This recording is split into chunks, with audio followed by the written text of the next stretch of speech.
Bonjour à toutes et bonjour à tous. Merci de nous rejoindre pour cet atelier qui consiste à un échange autour du sujet de comment gagner des clients et les garder grâce au marketing automation. Donc, on a la chance aujourd'hui d'être bien accompagnés, notamment avec 3 entreprises qui vont avoir des retours sur leur mise en place, projet, analyse de marketing automation. Donc, je suis entourée de l'entreprise Alticap avec Yelena et Jérôme. Donc, on va pouvoir se présenter au cours de la présentation. Nous avons aussi Elsa de la société ATMB, que la plupart des personnes qui sont là normalement connaissent. Et puis Dorian de la société InEmotion, donc entreprise innovante comme pourra l'expliquer Dorian. Donc, merci à toutes et tous. Avant de démarrer vraiment cette partie échange avec nos intervenants, je souhaite donner le même niveau d'information à tout le monde et notamment sur qu'est-ce que le marketing automation, que comprend une stratégie, un projet de marketing automation et pourquoi on parle toujours de faire de l'acquisition de nouveaux clients et de les garder.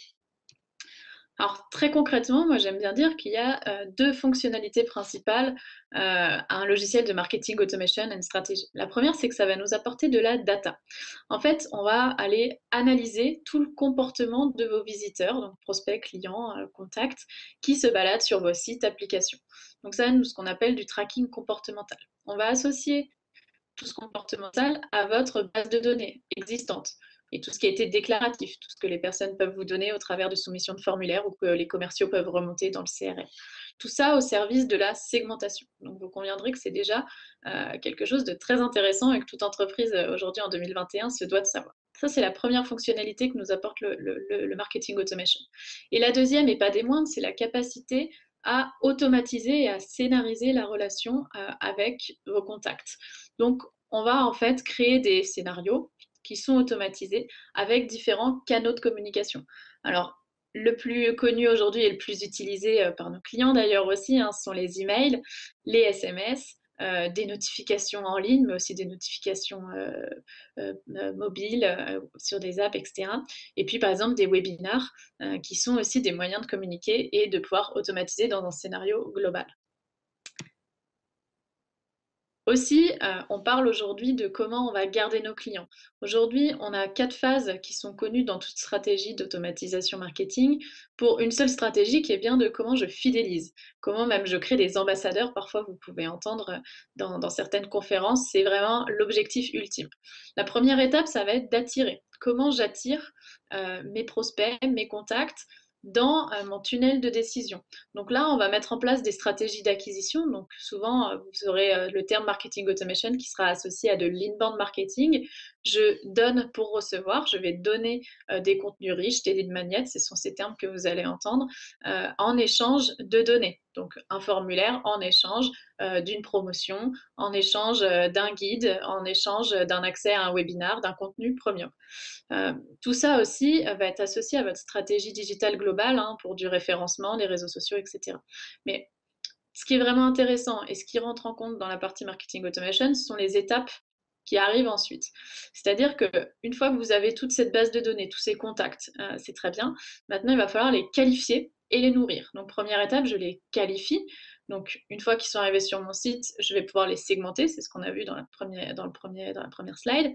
Et les nurturer. Alors, ce qu'on appelle le nurturing, nourrir la relation jusqu'à une conversion souhaitée. On se fixe toujours un objectif et quelles sont les étapes pour nourrir. Et donc tout ça se fait en fonction de la durée de votre cycle de décision. Il peut être très court pour de la vente en ligne de bijoux fantasy et il peut être très long pour des machines à outils industriels dans la vallée de l'Arve, par exemple. Donc pour ça, eh bien, vous allez associer les contenus, alors que ce soit une série d'emails tout simplement ou des contenus éducatifs, informatifs, jusqu'à l'appel à l'action pour engager et convertir à ce moment-là vos prospects en clients si tel est votre objectif. Et puis la dernière étape, évidemment, et on en parle depuis, enfin voilà, on en a déjà parlé tout à l'heure, c'est vraiment de pouvoir fidéliser votre parc client, donc du suivi, des actions de satisfaction, et puis évidemment aussi tout ce qui est vente croisée, vente complémentaire supérieure. Une fois que ces clients, on a une étude de Salesforce qui nous dit on a 70% de chances de vendre à un client et 30% à un prospect. Évidemment, ces gens-là nous font déjà confiance, donc avec des Scénario automatisé, prenez dans l'automobile, vous achetez une voiture en été, juste à l'arrivée de l'automne, on va vous proposer par exemple une offre pour acheter des pneus neige par exemple. Ce sont des ventes complémentaires, ventes croisées, et tout ça, c'est des mécanismes automatisés. C'est finalement ça le marketing automation. Voilà, je voulais vraiment repartir sur ces phases-là qui me semblent intéressantes pour introduire le marketing automation et les échanges qu'on va pouvoir avoir avec les intervenants. Une étape aussi qui me semble intéressante, c'est comment nos intervenants aujourd'hui ont réussi à mettre en place une stratégie de marketing automation. Pour ça, il y a une méthode. Alors là, je vous présente la méthode qui peut être chez Webmécanique, mais qui fonctionne, à mon sens, avec tout logiciel de marketing automation, dans toute stratégie de marketing automation. La première étape, et on l'a vu avec la segmentation, c'est de définir vos cibles. Alors, le top, c'est d'aller même définir vos personas, hein, donc vos buyer personas, vos profils types d'acheteurs. Mais déjà, estimez vos cibles, segmentez-les. Et à partir de là, on va structurer la base de données et je vais toujours démarrer un scénario. Je parle à telle personne. Deuxième étape, c'est quoi mon objectif final? Est-ce que mon objectif final, c'est que ce prospect-là, suite à un jeu concours, là c'est l'exemple de cette campagne, eh bien il arrive nouveau client. Voilà, ça c'est un objectif final. Et entre ça, entre tout ça, évidemment, il va falloir fixer les étapes du parcours entre cet objectif et ma cible adressée. Donc, en fonction, encore une fois, de mon cycle de décision, de l'expérience que vous pouvez avoir de votre tunnel de conversion, vous allez estimer plusieurs étapes, à savoir 2 à 3 étapes sont nécessaires quand on est par exemple dans des fonctions, enfin des relances vraiment pure commerciales. Donc après, voilà, il y a des petites astuces qui fonctionnent mieux pour savoir la fréquence de communication et le nombre de relances nécessaires parfois. Et étape 4, c'est évidemment de créer les contenus qui vont être appropriés. Donc on l'a vu, il y a différents types de contenus, il y a différents canaux de communication. Donc là, dans cet exemple, bah, je vais envoyer des emails. Donc il va falloir que je produise mes emails avec l'impact, ma charte graphique, une promesse et tout ce que l'on connaît finalement en marketing classique. Et encore une fois, on voit que c'est une méthode, mais on reste bien sur du marketing classique. On a vraiment un outil qui va nous permettre d'automatiser et de travailler sur différents canaux. Mais n'oublions jamais les objectifs marketing classiques de qui est ma cible, quelle est ma promesse et comment je respecte ça dans ma charte graphique, dans mon univers. Voilà pour la méthode. Et dernière étape, parce que vous allez le voir, nos intervenants vont aussi nous parler de qu'est-ce qu'on peut attendre d'une stratégie de marketing automation, quels résultats sont escomptés, quels résultats ils ont pu avoir aussi, ça vous verrez, c'est intéressant. Donc, vraiment toujours déterminer le retour sur investissement de vos actions marketing automation. On le dit souvent, hein, ce qui ne se mesure pas n'existe pas en marketing. C'est encore plus vrai en marketing automation, puisqu'aujourd'hui, on a les outils de le mesurer, que ce soit de l'analyse de soumission de formulaires, donc pour savoir mes leads entrants notamment, les meilleures heures d'ouverture, mes téléchargements de mes contenus riches, le nombre de contacts créés, mes meilleurs segments, mes meilleurs emails, mes taux d'ouverture, etc. Tant de choses qui peuvent nous aider en tout cas à améliorer et analyser nos actions. Voilà pour l'introduction. N'hésitez pas si vous avez des questions à déjà les poser aussi dans le chat, on pourra vous répondre. Maintenant que l'introduction est faite, je vous propose qu'on puisse démarrer l'échange avec nos intervenants. Et moi, pour démarrer, j'aimerais bien poser une première question à Jérôme Loustano, qui est business developer chez Alticap.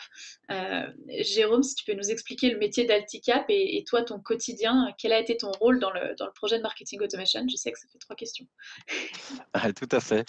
Bonjour à tous et merci Sophie. Donc effectivement, Jérôme, moi je suis business developer pour le groupe Alticap sur la région Rhône-Alpes.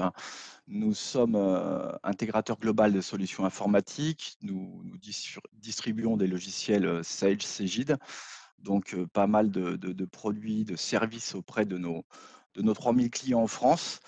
Intervention sur des métiers comme l'industrie, le bâtiment, le négoce, et nous disposons aussi de nos propres data centers pour héberger nos clients.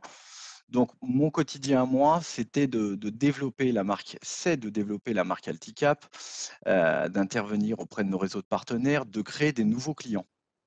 Donc, mon rôle dans le projet de marketing automation, ça a été sur proposition de la CCI, et on les en remercie encore, de rencontrer la société Webmécanique et de faire cette mise en lien avec le service marketing du groupe Alticap. Ce que j'attends, moi, en fait, de cette relation, c'est évidemment quand le lead va arriver auprès du service commercial, c'est qu'il soit le plus nurturé possible, comme tu le disais, donc le plus chaud possible et le plus captif, de manière effectivement à démarrer une relation commerciale la plus sereine et pérenne possible. Super, merci beaucoup. J'aime bien rebondir et aller là-dessus. C'est vraiment des décisions quand on va sur une stratégie marketing automation, plus elle vient du global, du haut, et qu'elle est associée entre le marketing et le commercial, on sait que le succès, en tout cas, est d'autant mieux. Donc, je trouvais vraiment intéressant de démarrer par tout ça. Du coup, pour continuer sur un peu ces questionnements, déjà, pour démarrer, Dorian, chez InEmotion, je sais que vous avez des objectifs de croissance qui sont assez ambitieux. Si je ne dis pas de bêtises, vous avez levé des fonds récemment. Quels ont été, vous, les défis du marketing automation quand vous êtes décidé à lancer en tout cas cette stratégie? Alors, nous, chez InEmotion, on a la particularité d'être une marque ingrédient, c'est-à-dire que les gens achètent un produit d'une marque qui intègre la technologie airbag InEmotion. Effectivement, on avait la spécificité de vouloir utiliser le marketing automation pour non seulement démocratiser le produit, mais évidemment pour booster les ventes. On avait une part de lead dormant dont on parlera après. On avait une stratégie d'acquisition assez ambitieuse et notamment avec des taux de transformation qu'on visait assez élevés. Donc, on avait un besoin d'utiliser des stratégies qui te permettent de transformer de manière efficace et assez rapide. Donc, on a été pas mal suivi par Webmecanic sur ce sujet-là, qui est une solution qu'on a installée il y a un peu plus d'un an maintenant. Super, bah merci, intéressant. Je pense que vous allez le voir, moi, pour connaître les résultats aussi et le travail qui a été fait chez InEmotion, c'est vraiment intéressant, surtout qu'on a un projet complet de structurer, d'optimiser le marketing automation, qui plus est avec des objectifs aussi internationaux. Donc, c'est intéressant aussi de montrer qu'il y a des étapes à réaliser et des paliers qui peuvent être dépassés qui sont intéressants. Donc, bah, merci Dorian. Elsa Valdan de ATMB. Chez ATMB, est-ce que tu peux nous parler de l'opération que vous avez réalisée? Donc là, on est vraiment aussi sur une opération précise qui a été, donc souvent quand on démarre aussi des projets, parfois c'est pour un besoin précis. Est-ce que tu peux nous en parler un petit peu pour introduire tout ça, Elsa? Bien sûr, Sophie. Du coup, effectivement, chez ATMB, on avait un sujet spécifique, c'est que, sur le site actuel, on ne traitait pas la partie, panier abandonné, sur le site atmb.com et quand je suis arrivée, je me suis posé la question de voir le potentiel qu'on pouvait avoir sur, ce type de panier abandonné.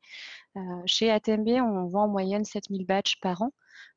Donc les badges que vous utilisez quand vous êtes équipé pour circuler, sur les autoroutes et potentiellement, on avait 250 personnes, tous les mois qu'on perdait en fait, hein, donc 4 de notre potentiel d'acquisition qui disparaissait, qu'on connaissait pas et puis, suite à différents échanges avec, donc les personnes de Webmecanic et principalement, Norman et puis, Delphine, on a réfléchi à comment on pouvait mettre, effectivement en place, un scénario qui nous permettrait voilà, d'accompagner, ces personnes dans ce canal, d'acquisition et au final, bah, on a mis un scénario effectivement, pour recontacter ces personnes-là, et du coup, bah, voilà, du coup, de traiter cet aspect, panier abandonné, chez ATMB. On a eu des beaux résultats. Je pense qu'on les présentera dans un second temps, Sophie, mais voilà, le contexte, c'était vraiment ça. C'était de se dire comment on peut traiter ces personnes, qu'on perd, on ne sait pas qui ils sont et voilà, continuer, par la suite avec eux sur un process d'acquisition.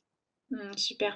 Et j'aime bien aussi préciser, parce que je pense que ça peut être intéressant, je ne sais pas exactement les typologies de personnes qui nous regardent aujourd'hui, mais quand on est dans une structure comme tu peux l'être chez ATMB, qui a un historique, qui aussi, tu me disais, il n'y avait pas de culture de chercher le client, elle n'existait pas.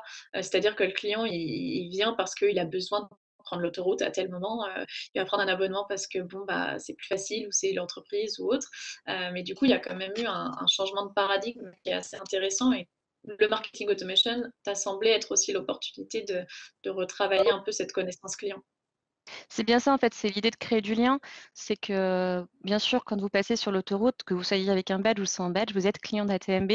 L'idée, bah, c'est vraiment de prendre en compte, bah, de plus vous connaître, de savoir comment on peut apporter aussi de nouveaux services, comment, voilà, qui vous êtes, quels sont, les besoins que vous pouvez avoir, les comportements de circulation.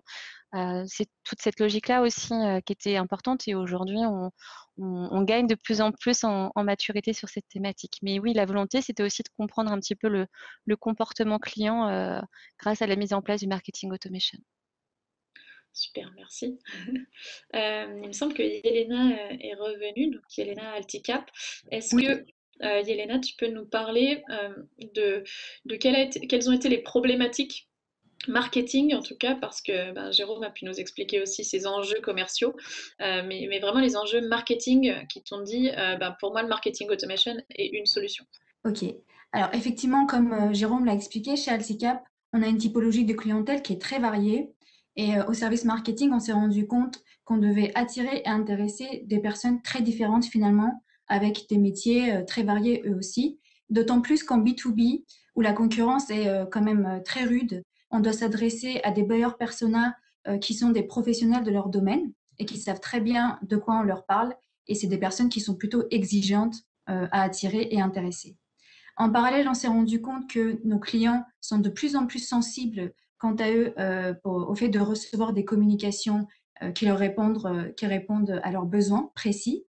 Et notre première volonté en adoptant le marketing automation était donc de personnaliser au maximum nos communications pour répondre au mieux à leurs besoins. Ensuite, en tant que petit service marketing, on a quand même beaucoup de tâches qui sont manuelles et répétitives. Et en se mettant en marketing automation, on a vraiment voulu gagner du temps pour automatiser ces tâches manuelles.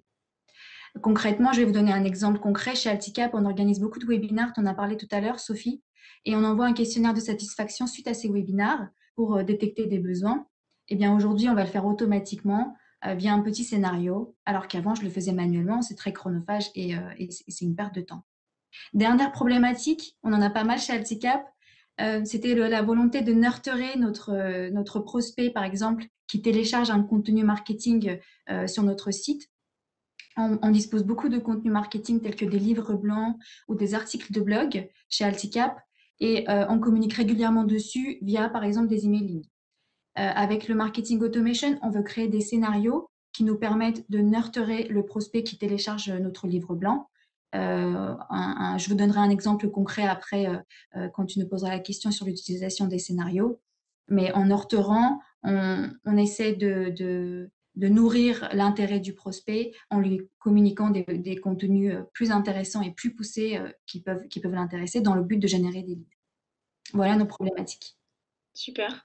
En effet, c'est varié, c'est ce qu'on voit assez régulièrement chez nos clients, hein. Il y a cette première Oui. notion de gagner du temps, de monter en fait, d'avoir une meilleure communication, hein. C'est ce qu'on voit là, de toute façon, chez vous 3 aussi, il y avait vraiment cet aspect, Tout à que ce fait. soit une communauté forte chez InEmotion, ou de reprendre le lien chez ATMB et vous d'être vraiment présent parce que la concurrence est rude. Ça Ouais, fait c'est ça. partie aussi de ces objectifs qu'on connaît bien et que le marketing automation sert.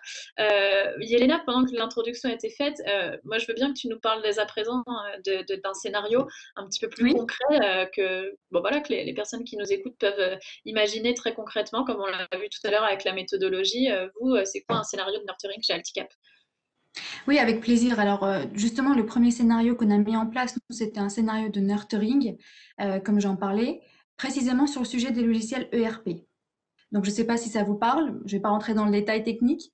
Au préalable, on a lancé une campagne digitale sur LinkedIn avec la mise en avant d'un livre blanc sur les 5 raisons de changer de ERP. Donc, on a invité les entreprises à se poser la question, est-ce que mon ERP est dépassé?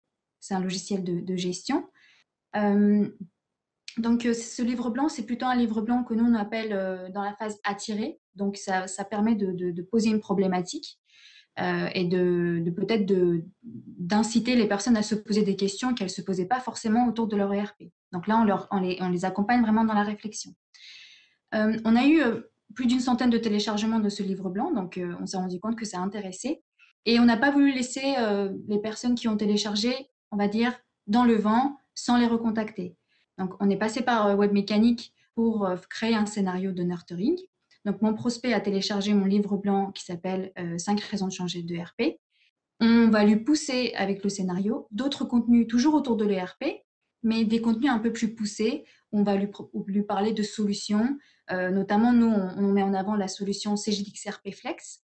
Donc, on envoie d'autres livres blancs. Et à la fin de mon scénario, là où je veux que mon prospect finalement, j'espère que mon prospect se convertisse en client, je lui propose une démonstration du logiciel CGXRP Flex. Donc là, dès que la personne remplit le formulaire de demande de démo, pour nous, chez nous, c'est une opportunité, c'est une demande réelle de sa part d'être recontacté par un commercial. Donc, on crée une opportunité qu'on envoie au service commercial, Jérôme, par exemple. Super. Donc vraiment intéressant, on le voit dans les mécanismes notamment B2B. Et l'avantage, c'est que ça tourne en 24/7, quoi. La personne, peu importe, elle le télécharge aujourd'hui, demain, après-demain, midi à Oui, minuit, elle sera traitée de la même façon. Donc il y a aussi cette constance dans la communication qui est intéressante. Super, bah, merci beaucoup Yelena pour cet exemple. Je pense que c'est intéressant entre celui du webinar et nurturing. Euh, Moi, je veux bien passer à un exemple de scénario assez concret chez Inemotion. Dorian, si tu peux nous en parler. Là, on vient de parler aussi de nurturing. Je sais que vous, ça faisait partie aussi des enjeux. Vous avez différents personas, différentes cibles, hein, précisément, qui utilisent les airbags in emotion. Donc, pour vous, c'était important aussi dans cette communication d'adresser le bon message à la bonne personne. Ouais, exactement. Nous, en fait, on avait une problématique qui était la partie segmentation et nurturing. En gros, nous, aujourd'hui, on travaille beaucoup sur le marché de la moto, principalement sur le marché de la moto, et on ne peut pas parler de la même manière à quelqu'un qui va faire du scooter en plein Paris et quelqu'un qui va faire de la compétition sur circuit et quelqu'un qui va faire de la moto en tout terrain, par exemple. On ne doit pas lui pousser les mêmes images, on ne doit pas lui apporter les mêmes arguments commerciaux. Donc, on avait un besoin de segmenter et d'adapter la communication en fonction des profils. Donc ça, c'était le principal chantier qu'on avait et on a réussi à trouver un moyen, notamment avec Webmécanique, pour adapter le contenu à la cible. C'est-à-dire si la personne est rentrée via une publicité plutôt orientée, ce qu'on va appeler pistard, c'est-à-dire quelqu'un qui fait du circuit, bah, après il va recevoir toute une chaîne de contenu qui est très axée sur sa pratique à lui. Donc où il verra des images de circuit, des actualités de compétition, où il verra la spécificité du mode circuit, etc. Donc on avait ce besoin de personnalisation très fort. Et aujourd'hui, les scénarios qu'on utilise principalement, c'est pour cette partie nurturing des prospects, mais nurturing vraiment personnalisé. Super intéressant. Et en plus, comme tu nous le disais, vous êtes une marque ingrédient. Donc finalement, c'est vraiment l'objectif d'aller emmener chez les distributeurs revendeurs. Est-ce que concrètement, dans les scénarios, à un moment donné, vous invitez à trouver le partenaire, enfin le point de revente disponible? Ou Alors, est-ce que nous, vous êtes vraiment dans du branding? chez Inemotion, alors juste pour expliquer en gros le principe chez Inemotion, en fait, on va acheter un gilet d'une marque A, B ou C qui utilise la technologie Airbag Inemotion. Et pour que le gilet fonctionne, on doit ensuite prendre une adhésion Inemotion. Donc ça, c'est un peu le principe chez nous. C'est comme si on achetait une voiture et ensuite on louait ou on achetait le moteur séparément. C'est un peu le même principe. Donc on a un devoir de neutralité par rapport aux marques partenaires qui est quand même assez fort et le nurturing nous le permet. Donc effectivement, pareil au niveau du réseau de distribution, on ne peut pas se permettre de pousser plus une chaîne de magasins qu'un autre. Donc on a réussi à garder ce ton un petit peu neutre. Mais malgré ça, on a quand même réussi à ramener du monde en magasin. Parce qu'aujourd'hui, sur le monde de la moto, on a quand même une part de clientèle importante qui se rend en magasin le week-end pour faire son petit tour et rencontrer son concessionnaire. Donc on a réussi à garder cette neutralité tout en gardant et en poussant même le taux de transformation assez loin, même un peu au-delà de nos objectifs, ce qu'on verra après sur la partie chiffrée. Donc, on a réussi à jouer le jeu, notamment via les scénarios, parce qu'on peut poser plusieurs contenus et l'adapter. Donc, on arrive à garder un petit peu cette part de neutralité. Et dis-nous, est-ce qu'il y a des concurrents à Inemotion aujourd'hui ou vous êtes encore assez épargnés? Alors, on a la chance d'être assez épargné parce que la concurrence a commencé à arriver à partir de l'été dernier. En fait, nous, on a commencé à bosser avec des marques de moto, enfin des marques d'accessoires plutôt français. Et on avait un pas d'avance au niveau technologique et au niveau marketing. Et la concurrence a commencé à se réveiller, à commercialiser des produits à partir de l'été dernier. Après, avec le confinement, on n'a pas réussi à jauger particulièrement les performances de celles-ci. Mais en tout cas, on a réussi à avoir cette marge d'avance technique, technologique et aussi marketing sur la concurrence. Donc, c'est plutôt intéressant. Et aujourd'hui, on voit qu'on a un peu la référence. Quand on voit une vidéo YouTube sur un produit concurrent, on voit que notre nom revient souvent dessous, alors que pourtant, c'est des entreprises qui ont une force de frappe marketing beaucoup plus importante qu'Inemotion à l'heure d'aujourd'hui.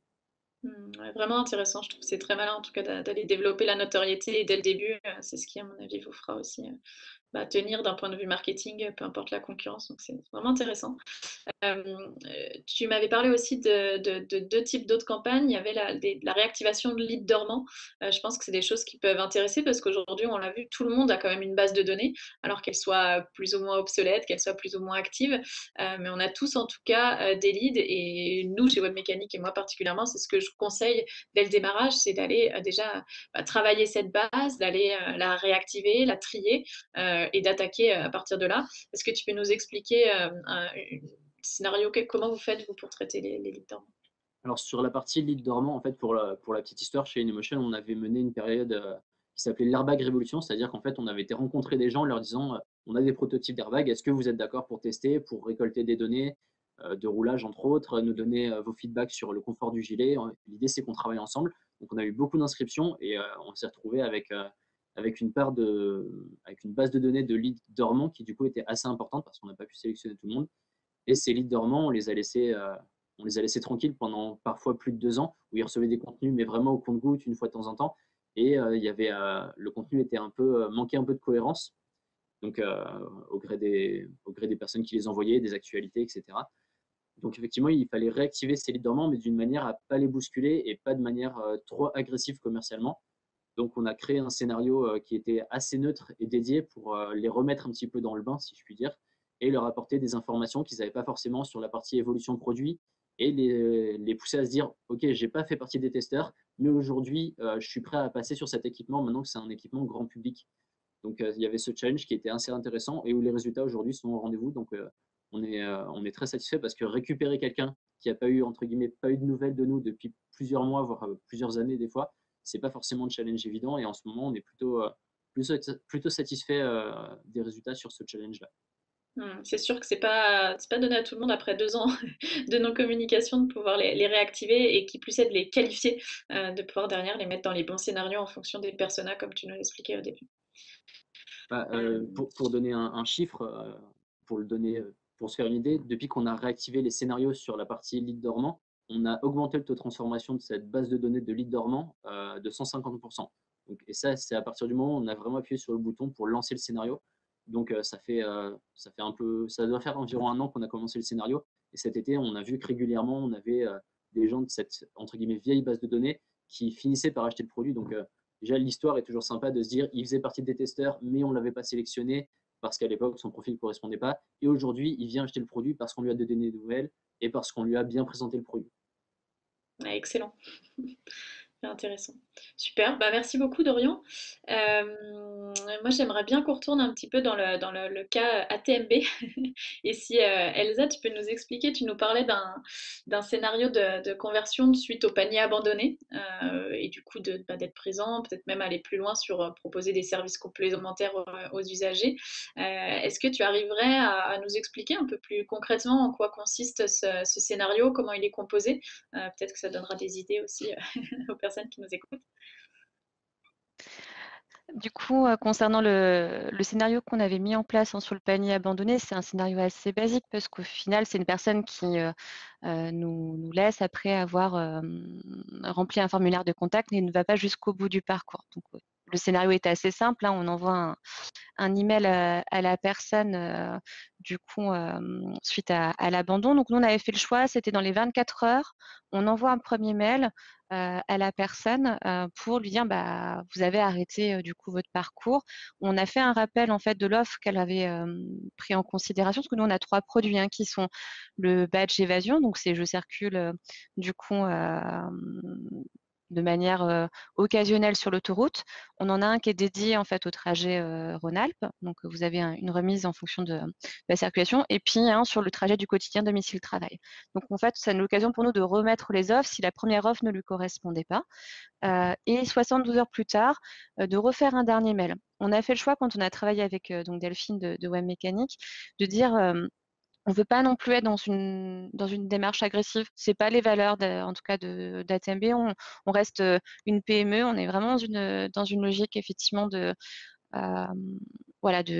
proximité. On n'est pas dans ce côté trop agressif. Donc, c'est pour ça qu'on est parti sur ce fonctionnement-là. Donc, un scénario très simple. Je n'ai pas rempli mon formulaire 24 heures, on me ressollicite. Et puis, dans 72 heures, possibilité, c'est quand on a une offre promotionnelle, et ben à ce moment-là, cette base de données qu'on avait, on leur envoie un email dédié pour leur valoriser l'offre promotionnelle qui aurait pu les intéresser à ce moment-là.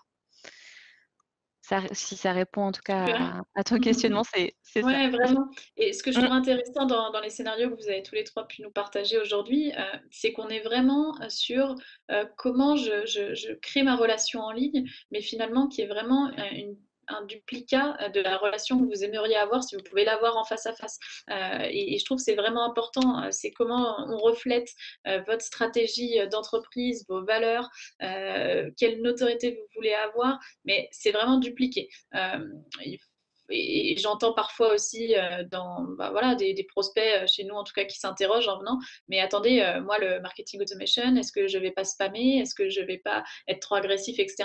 Et voilà, et j'ai beaucoup apprécié quand tu as dit, nous, on veut garder en tout cas cet ADN, être présent au bon moment, mais finalement pas être en surpression marketing, comme on peut le nommer voilà, dans le vocabulaire marketing automation. Donc, je pense que c'est vraiment un conseil que tous ceux qui nous écoutent aujourd'hui, c'est vraiment dupliquer ce que vous aimeriez faire en face à face. Et l'outil, en fait, c'est qu'un outil, hein, finalement, ça va vous permettre de l'automatiser et d'être là au bon moment parce qu'aujourd'hui, ben voilà, tout le monde ne peut pas travailler 24 heures, 24/7, etc. Donc, c'est vraiment une meilleure communication, plus de fluidité. Là aussi, on a beaucoup parlé de scénarios assez simples. Je pense que c'est aussi un conseil que je vous donne, c'est vraiment, on va définir tous les objectifs que vous avez d'entreprise et après les structurer scénario par scénario. Et c'est beaucoup plus simple à analyser, à suivre, de faire des scénarios qui sont simples et de les dire une fois qu'il a terminé mon scénario ben voilà, de panier abandonné, qu'il est devenu client, je le passe dans un autre scénario pour lui proposer des services complémentaires. Il a pris tel service, je le passe dans un autre scénario un petit peu plus avancé. Et en fait, c'est vraiment de se dire de se balader de scénario en scénario sur un parcours complet qui a été réfléchi en amont sur la stratégie marketing automation. Voilà, donc je trouvais intéressant en tout cas de partager ça. On a vu aussi des scénarios, des choses qui se passent plutôt bien. Moi, j'aime bien aussi parler des enjeux et parfois des problématiques quand on met en place un projet de marketing automation. Là, on a beaucoup parlé marketing commercial, mais souvent, il y a un troisième acteur qui rentre en jeu quand on parle de marketing automation. C'est tout ce qui est SI, système d'information. Les directions techniques parce qu'il y a des enjeux de synchronisation avec les bases de données, que ce soit avec notre CRM, notre ERP, notre e-commerce, que ce soit d'aller récupérer la donnée au bon endroit, etc., etc. Et plus le groupe est verrouillé, plus ça peut être parfois des enjeux importants. Elsa, on en avait un petit peu parlé, mais pour toi, ça a été quoi le plus gros enjeu quand vous avez dû mettre le marketing automation? Alors déjà, en premier lieu, quand vous êtes responsable digital et responsable marketing, soyez gentil avec votre DSI. C'est hyper important en fait, hein, cette prise en compte, on a tendance à l'oublier. Mais nous, effectivement, on a un système d'information qui est assez complexe et pour plein de raisons, hein, du coup, sans être dans du surverrouillage, mais pour des enjeux de sécurité. Donc, il y a pas mal de paramétrages à mettre en place sur cet aspect-là et je ne l'avais pas forcément pris en compte dans la dimensionnement du projet. Et avec Norman, voilà, on a pas mal bossé, ça nous a pris un petit mois pour faire tous les paramétrages, les bonnes remontées de bases de données. Voilà, parce que du coup, nous, d'un point de vue ici, on était moins réactifs. Donc, c'est souvent, on ne le prend pas en compte, mais je vous conseille vraiment voilà, de le prendre dans l'élaboration de vos campagnes, de vos enjeux marketing, de bien voir l'impact dans votre récit, comment ça s'interconnecte avec votre CRM, la possibilité aussi de pouvoir communiquer avec votre nom de domaine depuis Webmécanique parce que ça peut nous bloquer. C'est le cas, ça ne communiquait pas avec notre CRM, c'était généré comme du spamming. Donc, du coup, c'est voilà, autant d'enjeux à prendre en compte. Super, merci. Mais voilà, donc en tout cas, retenez qu'il faut quand même introduire dès le démarrage notre meilleure amie, la DSI. Super. Bah merci. Merci à tous les trois, en tout cas, pour nous avoir expliqué vos approches, les campagnes que vous avez mises en place. Pour terminer, avant les questions que j'imagine les participants peuvent avoir, peut-être pouvons-nous ouvrir la discussion sur les résultats, sur ce que vous avez voilà, attendu et qu'est-ce que vous avez eu. Donc les résultats versus les objectifs de votre stratégie marketing automation, du moins à ce jour. Je sais pas, on peut peut-être parler d'Orient à InMotion. Tu avais commencé tout à l'heure à nous partager quelques statistiques. Est-ce que tu peux nous partager les résultats chez InMotion? Bien sûr, on peut parler de quelques résultats qui reflètent un peu ce qu'on a réussi à obtenir, notamment via le marketing automation, donc qui est couplé quand même à une stratégie globale de marketing digital. Mais par exemple, si aujourd'hui on devait retenir un chiffre sur la partie nurturing, qui est un sujet qu'on a abordé plusieurs fois, c'est que aujourd'hui, sur 100 leads transformés chez InMotion, il y en a 90 qui ont ouvert au moins un mail de nurturing. Donc c'est pour dire un peu le pouvoir de la partie présentation de produit, onboarding prospect. Nous, aujourd'hui, 90% des leads transformés ont ouvert au moins un mail de nurturing. Donc, c'est un chiffre qui est quand même assez important. On ne pensait pas que ça serait autant, sachant qu'en plus, on a un très bon taux d'ouverture. On est au-delà des 50% d'ouverture d'email. Donc, on a appris, un peu à notre grande surprise, l'importance de la partie nurturing. Effectivement, on parlait tout à l'heure des leads dormants, mais ça s'est aussi confirmé sur les nouveaux leads entrants qui étaient, on avait un coût d'acquisition du lead qui était correct, mais un taux de transformation qu'on n'arrivait pas à améliorer malgré les publicités, etc. À partir du moment où on a lancé la partie nurturing, on s'est retrouvé avec des taux de conversion beaucoup plus intéressants.